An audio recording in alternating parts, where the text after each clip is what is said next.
Hello and welcome to BCM241 Media Ethnographies.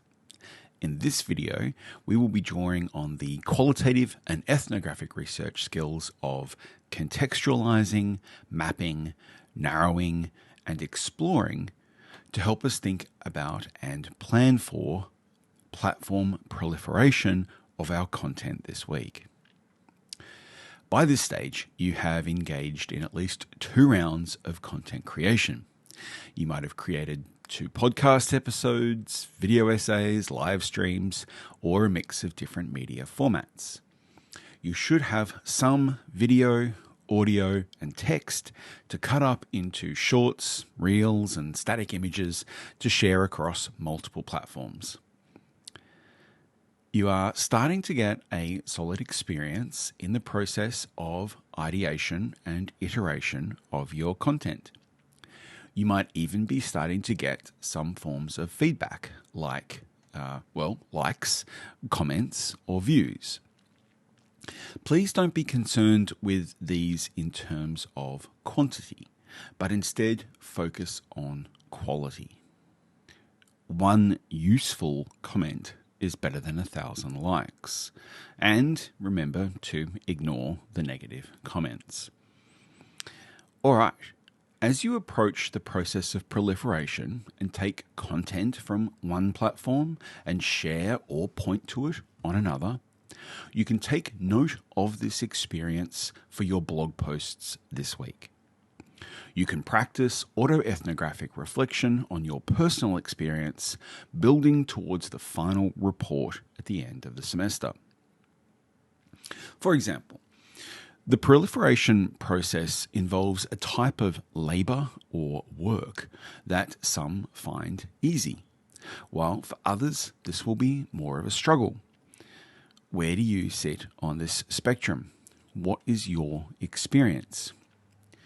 Make sure to check if there is any academic research on the platforms and the processes that you are engaging in order to problematize your analysis. Remember, when you're doing this kind of research and you're looking for academic sources to help explain your experience and analyze it in detail, you can look outside of the topic of your niche. For example, there might be a paper on user experience of Facebook that helps you reflect critically about your use of Facebook to expand the proliferation of your content. What issues can you connect to your experience? This is where further research and popular news media can help you expand your analysis. Doing this is part of the skill of contextualization. To expand this skill, you will analyze your content and your platform proliferation in the blog posts this week. Think about key questions like, what themes are you covering? What are the key messages you are communicating? To whom are you talking to? Who are you including and who are you excluding with your content? What kinds of values does your content offer audiences? Are you speaking to beginners, people just entering your media niche for the first time, or experts? Are you speaking to those on a budget or not? This week, as you share your content across multiple platforms, you can also revisit the skill of mapping in your blog posts. This can be an updating of your maps from week 2, or creating new ones from what you have learned from your research and your experience in creating content. You could take a platform-specific approach to your map and chart the characteristics, the workflow, user behaviors, and algorithmic activity of a particular platform like Reddit, Instagram, or YouTube. Pay attention to the relationship between the human and the non-human elements on the platform, such as algorithms, advertisers, and devices. Think about adding a digital geography or a temporal element to your map. In proliferating and sharing your content across multiple platforms, now is the time to start thinking about narrowing your content.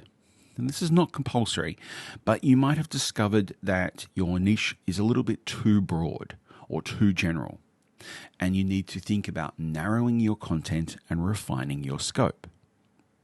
Remember to update us about your choices in your blog post this week. This week will also be a good chance to evaluate your content proliferation in your blogs. Having explored multiple platforms, you can now evaluate which content elements perform best on which platforms and start to narrow your approach. If certain types of content or timing or engagement strategies are working, you might use your mapping to help build your content creation and distribution strategy. Lastly, in your blog posts and in your content, you want to continue to explore your media niche. This is an ongoing process. There is always more to find out through exploration.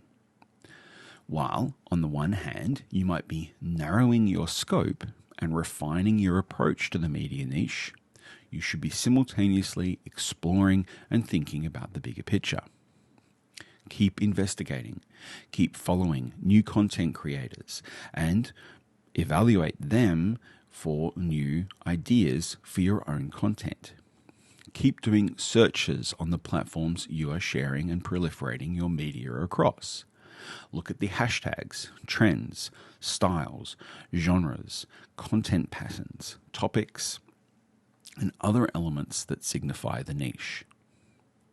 You can auto-ethnographically reflect on your exploration and your content creation journey in your blog posts this week.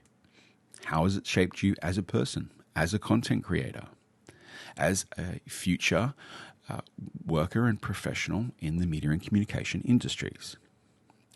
How has it changed your views on media, technology, society, or the niche itself?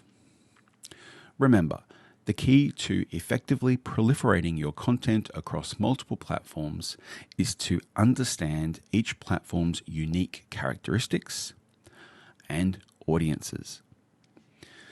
This will help you to adapt your content and strategies accordingly, using the ethnographic research skills of contextualizing, mapping, narrowing, and exploring. Thanks for watching. I look forward to following your progress this week. Please remember to share your work with me via Discord, where I can consult with you, offer feedback and advice, and I will see you in the next video.